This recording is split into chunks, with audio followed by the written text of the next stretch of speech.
la découverte et de l'exploration ce matin premier. On est avec Nicolas Beutars, bonjour. Bonjour Pierre-Yves, bonjour à tous. Pour le coup de cœur d'en frapper, vous allez nous présenter une BD dans quelques instants.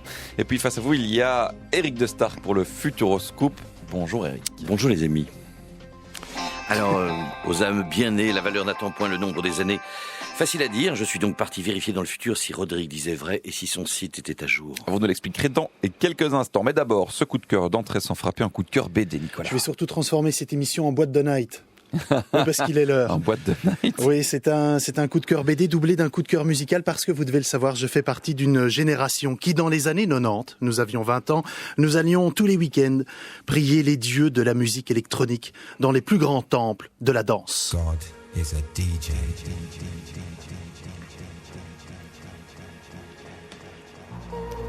Des temples comme le Borsalino, le Boccaccio, le Palladium à Bézitis, souvenez-vous, il a été rasé il y a quand même quelques années déjà. Nous y dansions à corps perdu sur des rythmes effrénés pour sauver nos âmes. Et certes, parfois, quelques hosties, petites pastilles de toutes les couleurs nous rendaient rigolos.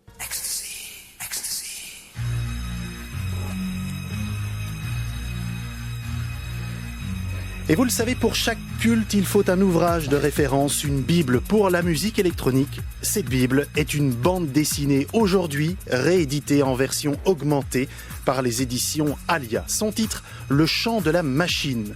Voilà donc toute l'histoire de la house music racontée en bande dessinée. Les dessins, on les doit à Mathias Cousin et les textes à David Blo, deux clubbers des années 90. Cette histoire, cette musique électronique est racontée comme une aventure dans cette bande dessinée.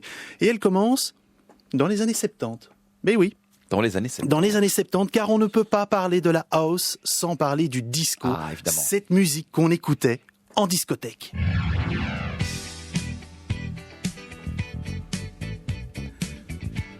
Le disco en musique, c'est le rêve américain à la portée de tous. Le rêve et le fantasme aussi, beaucoup, surtout. Comme Donna Summer et son Love to Love, soit 17 minutes de sexe rythmé par un son nouveau, le bass drum. Pour la première fois dans l'histoire de la musique, des synthétiseurs cadencent le tempo.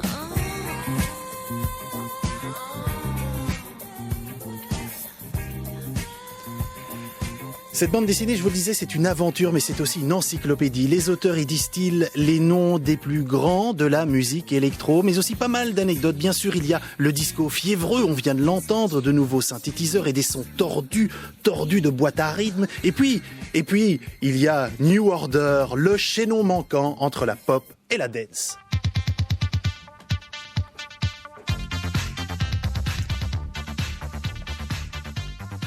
La Belgique aussi a joué un rôle important dans l'émergence d'une certaine musique électronique, la New Beat, souvenez-vous.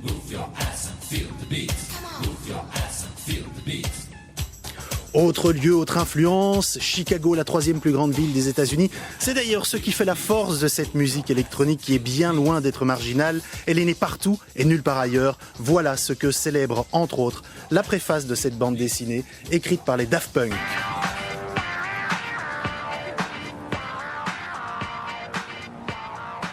Je vous le dis, le chant de la machine est une enquête divertissante, un reportage sur ces machines froides au son électronique qui donnent chaud au corps. C'est une bande dessinée à lire avec les oreilles, une bande dessinée à écouter avec les yeux.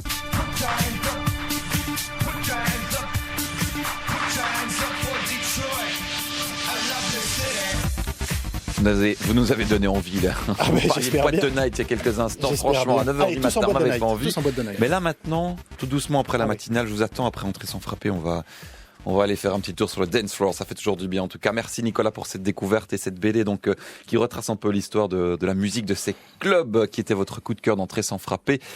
Aujourd'hui, avec Eric de Stark, on va se projeter un peu dans le futur. On ne sait pas encore trop ce que sera la musique, mais vous allez revenir sur ce record de l'heure détenu par Robert Marchand.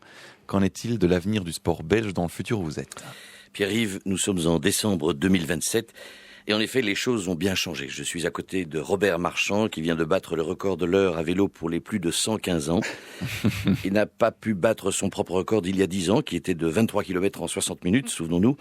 Mais il a pulvérisé un record historique en parcourant la petite ceinture de Bruxelles en 60 minutes, soit 8 km, une jolie prouesse à peine croyable.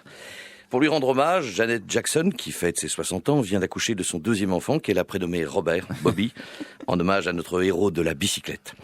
Je pense, Pierre-Yves, que l'avenir est aux vieux.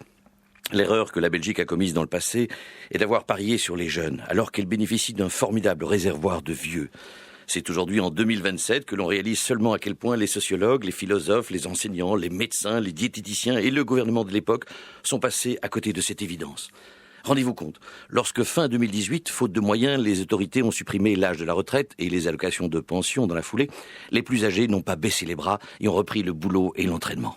Cela faisait déjà 2 décennies que ces anciens à 68 arts étaient passés végétariens et au bio et qu'ils pétaient la santé.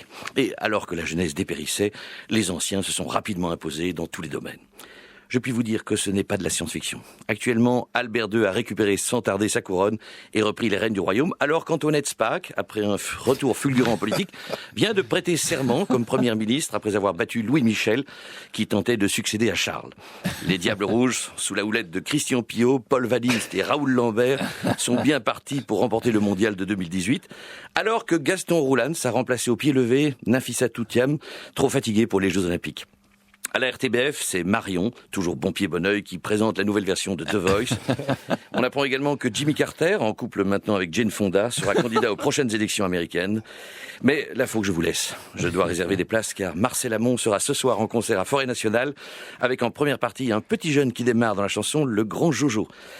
Non, le monde bouge, croyez-moi, l'avenir appartient aux anciens. Cher Pierre-Yves, je vous rends l'antenne. Ici le futur, à vous le présent.